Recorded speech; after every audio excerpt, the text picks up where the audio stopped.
Yes, congratulations, Jason. I love you and I'm so proud of you. I love to hear you sing. Oh, wow, you can keep that. I'm just, That's what we were doing. That's a lot. We were over here. One was about a princess who chased frogs. How's everyone doing? Yes. What's up, brother? Good to see you. Long time no see, man. Good, how are you? Good. I'm good. See you too. Life's good? Hanging in there. Yes. Awesome. All good. So top level.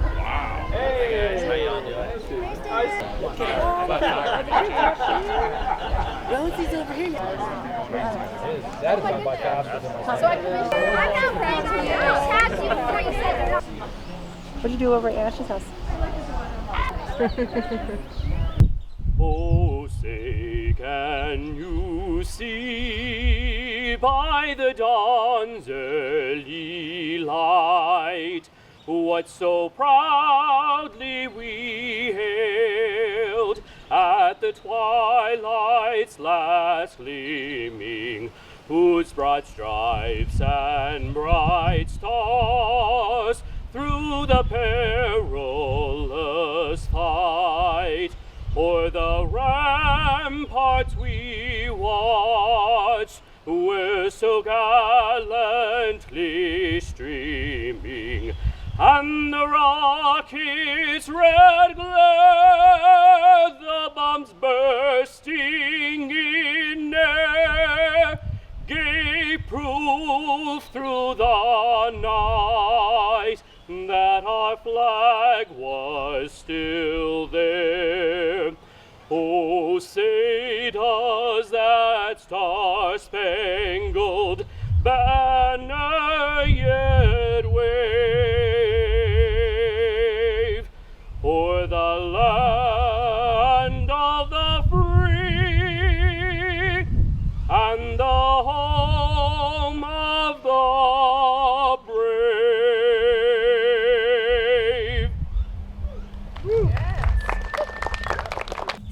Father, we just praise you for this beautiful day and this time to gather as friends and family to recognize Jason and his accomplishments with the Air Force. We just thank you for this beautiful weather that you provided for us this day. Thank you that these people can show such a love and an interest in Jason. We just ask you to bless him and his family and all those who took the time to join us here today, Father. May we just have great fellowship and may we give you all the praise and glory and honor. In your son's wonderful name. I told Jason that I wouldn't speak for 30 minutes, so I'm going to make this short. I know all of us are standing. It is my absolute pleasure to be here with you all to celebrate Jason's promotion to Lieutenant Colonel. We met in the summer of 2020, and together we had the privilege to lead the very best squadron in the United States Air Force, the 45th Intelligence Squadron, during a global pandemic and during a tumultuous time in the Middle East. Jason was my right-hand person as my director of operations, and my command experience would have looked entirely different if it wasn't for Jason. And I plan to tell you more about that experience a little later in my speech. Before I get going, I want to thank all of you for being here and for the love and support you've given Jason throughout his career. I especially want to recognize Lexi. Where's Lexi? There you are. You voluntarily married into this active duty Air Force life. I witnessed Jason work extremely long hours, and he even found himself at work on the weekends. Through it all, even while pregnant with Lana, your steadfast support and love for Jason was and is always present. Thank you. The promotion to Lieutenant Colonel marks a significant achievement in an officer's career, recognizing the leadership, abilities, expertise, and dedication to their career in military. It is a milestone that marks a new level of responsibility, autonomy, and influence. If we use the logic that our experiences shape who we are professionally and personally, every assignment and role that Jason has held has provided him opportunities to develop and grow, which has ultimately prepared him to become a lieutenant colonel in the United States Air Force.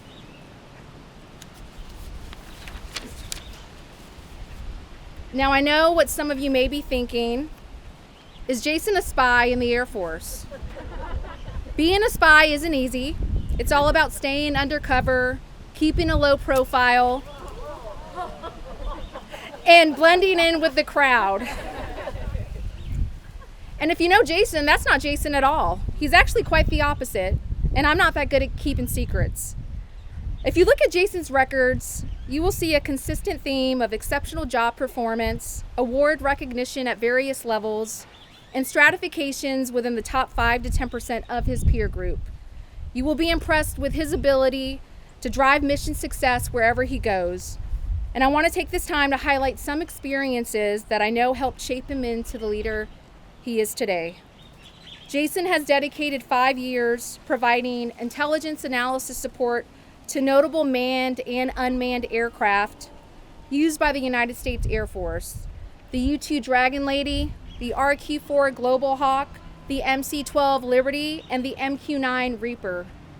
Critically analyzing the data coming off advanced sensors from these 4 aircraft, all in support of defeating Al-Qaeda and the Taliban in Afghanistan, the Islamic State of Iraq and Al-Sham, also known as ISIS in Iraq and Syria, Hezbollah in Lebanon and Syria, and the Iranian-backed Houthi rebels in Yemen. He dedicated 4 years in support of the Indo-Pacific Area of Responsibility to deter North Korea and an increasingly provocative China. During his 1 year assigned to the 607th Air Operations Center in Korea, where he was responsible for monitoring indications and warning of North Korea threats to U.S. aircraft flying on and near the South Korea peninsula. And his 3 years serving on the staff at Headquarters Pacific Air Forces, where he drove intelligence integration for the F-35 aircraft, one of our most advanced aircraft in our Air Force inventory due to its stealth technology and advanced sensors and avionics, setting the stage for intelligence support to the F-35, the first F-35 squadron in the Pacific Theater, and also sharing lessons learned and best practices with our allies and partners in the region. And where he also served as a trusted advisor to the commander of the Pacific Air Forces, General Charles Q. Brown, who later became the Chief of Staff of the Air Force and is now serving as our nation's highest ranking military officer as the Chairman of the Joint Chiefs of Staff. I know Jason will never brag about it, but it's a big deal that he worked directly for him. Lastly, Jason dedicated 2 years as an instructor at the Air Force ROTC detachment at Norwich University in Vermont, the country's oldest private military college and the birthplace for ROTC. He was responsible for teaching, training, and evaluating 176 cadets, shaping the next generation of Air Force officers. Over the past 14 years, there's one theme that has been consistent throughout Jason's career. He has been committed to operational excellence. He holds everyone to the highest standards, not because he thinks he's better than anyone else, but because he truly believes everyone has the potential and ability to meet those high standards. Yes, you'll have to train hard, work hard, apply common sense, logic, and intellect, but here's the thing, Jason would never ask more of you than he is not willing to give.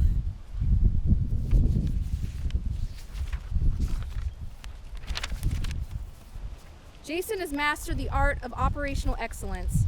He's process-oriented in his deep understanding of the processes and systems that drive an organization's operations, and is constantly looking for ways to improve them. He's data-driven, relying on data and metrics to inform decisions and measure performance, rather than relying on intuition or anecdotal evidence. He has a continuous improvement mindset, always looking for ways to improve processes, eliminate waste, and optimize resources, and is not satisfied with the status quo.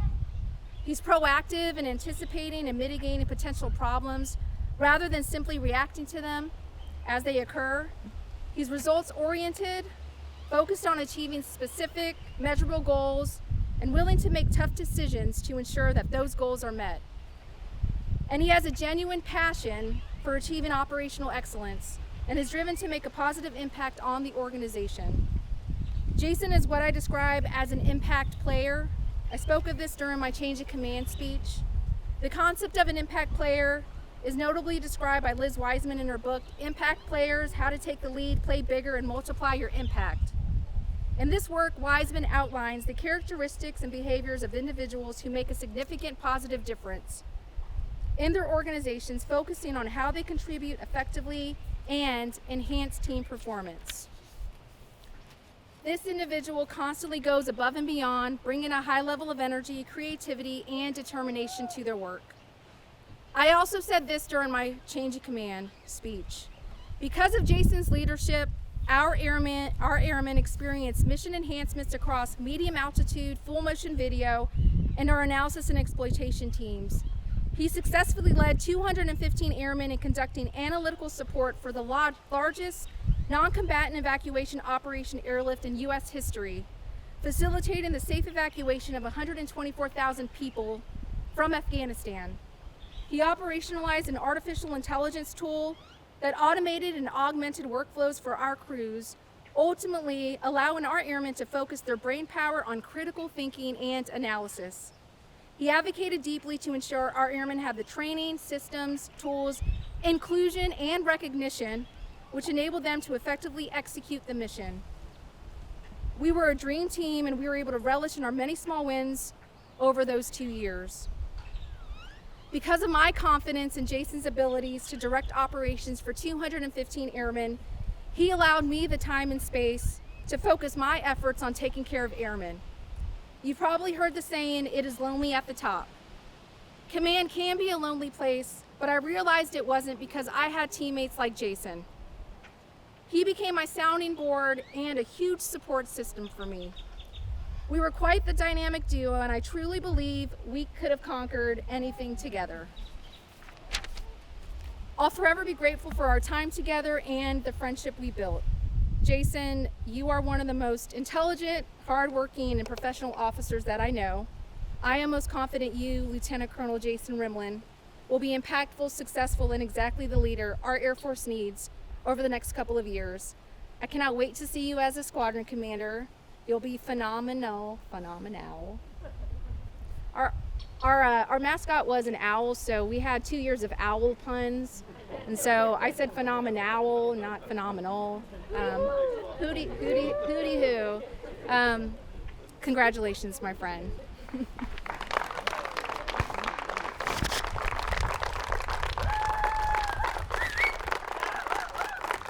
All right, Lexi, it's time for you and Lana to pin on the Lieutenant Colonel rank.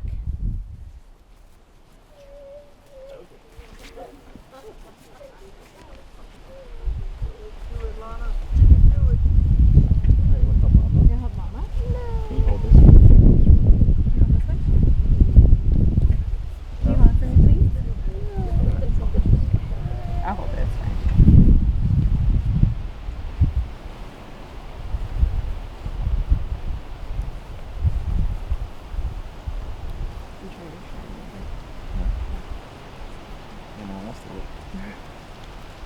Doing great, Lexi. Woo!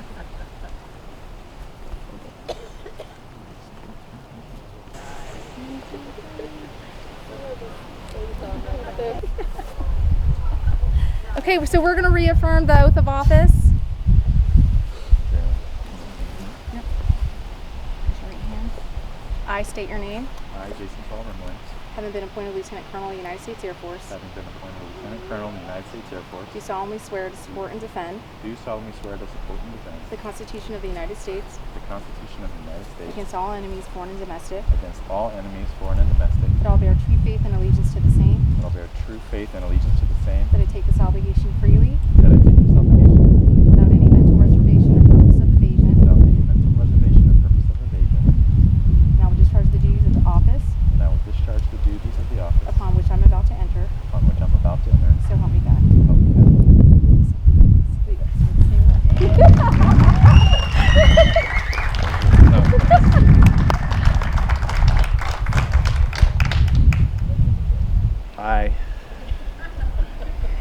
I guess I'm supposed to speak now. Okay. All right. So for some of you, this is not going to come as a surprise. The first thing I did when I realized I had to give a speech was I went on ChatGPT and asked it to write a speech for me. However, it was not funny enough. So I'm just going to do my own thing, and this may not be funny either, but I'm still going to do it. I want to start by thanking first. I think that's probably the most important thing. So And there's a lot of you. I'm not going to thank each of you individually. That would take way too long. And I promised some of you that this would not be a long speech. So I'll just start, at the center and thank God first for everything that He's done for me and my family. And then kind of move out toward Lexi, my wife. Everybody please stare at my wife. She loves it.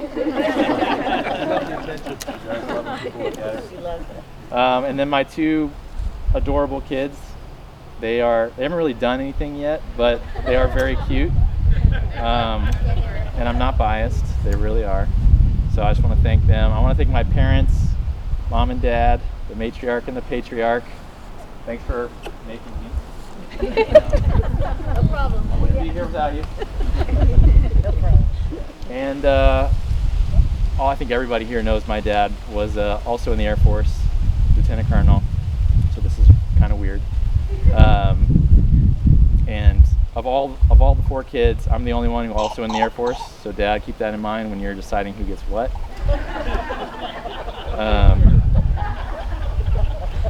And then of course my siblings, including their spouses, because I consider all of you my siblings now.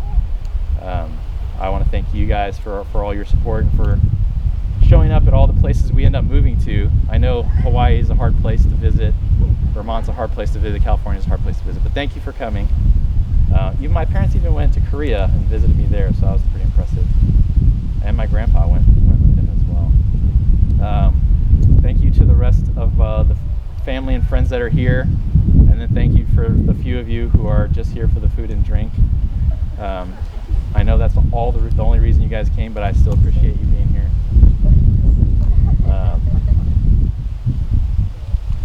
I guess I did not plan to do a promotion ceremony. I did not plan to be in the Air Force, actually, and I didn't plan to stay in the Air Force, but it's been almost 15 years now, and I'm apparently really bad at planning because I'm still in the Air Force. But I do like it, and we've always taken it one assignment at a time, and I still enjoy what I do, so I'll probably stick around. I'm pretty far in at this point, though, so it'd be a bad idea to leave now. But yeah, I guess I'm at the age now where I'm reflecting a lot. I don't think it's a midlife crisis. I think I'm just becoming more reflective, and I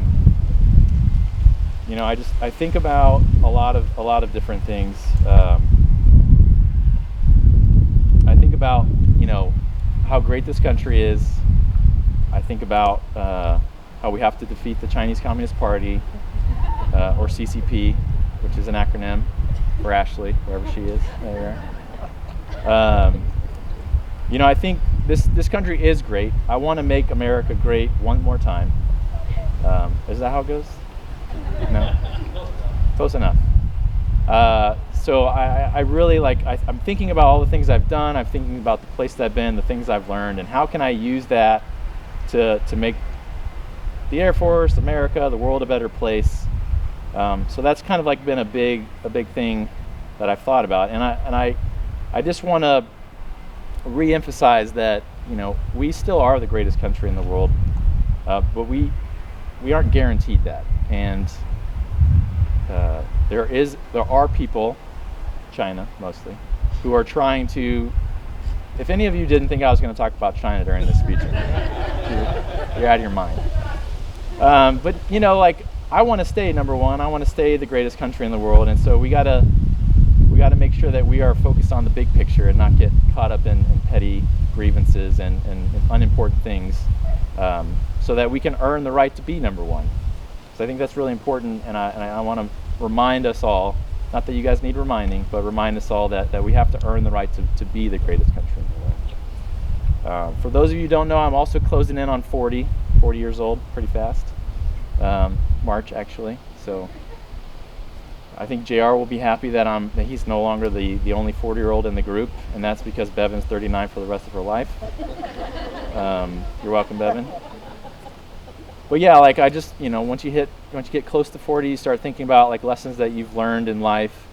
One thing that I've learned is that I'm not as smart as I thought I was, or as wise as I thought I was. And I realized that age doesn't necessarily equal wisdom.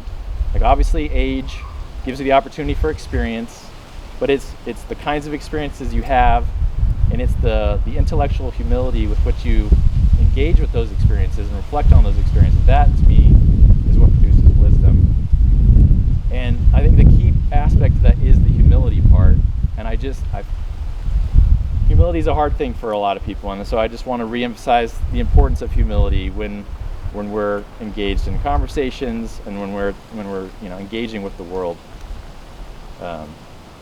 So humility, earning the right to be number one, and then ultimately I do think I don't know what the future holds.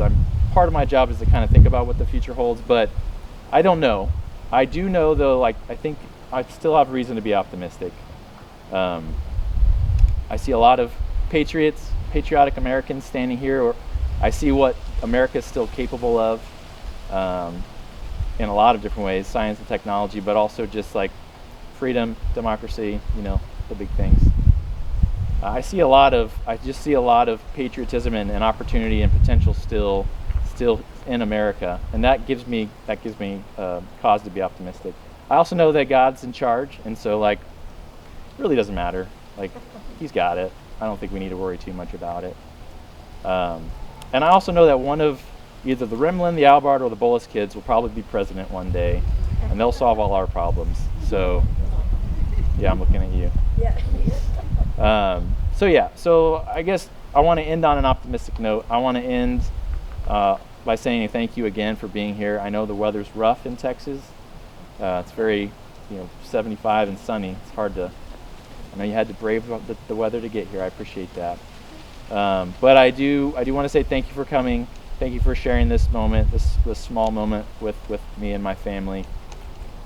And thank you for the opportunity to get up here and pontificate for a few minutes.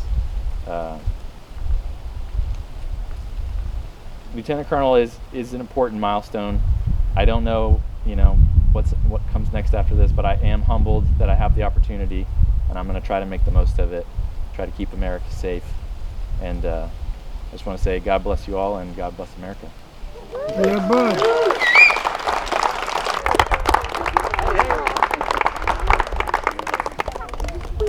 That's it.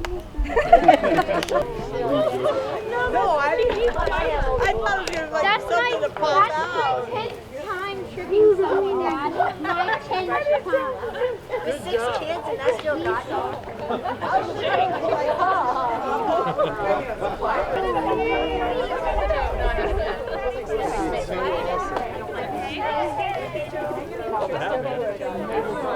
I know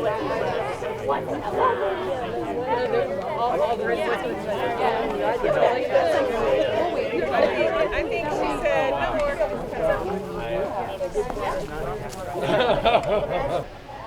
Jason, I just wanted to take a moment to say I'm so proud of you. You're an amazing son. I love your heart, your love for the Lord, your wonderful family, your love for your family, and I love you serving your country. I just want to say you're an amazing kid, and I'm just so blessed to have you in my life, and I just want to say thank you for being a great guy. Love you, man. Bye.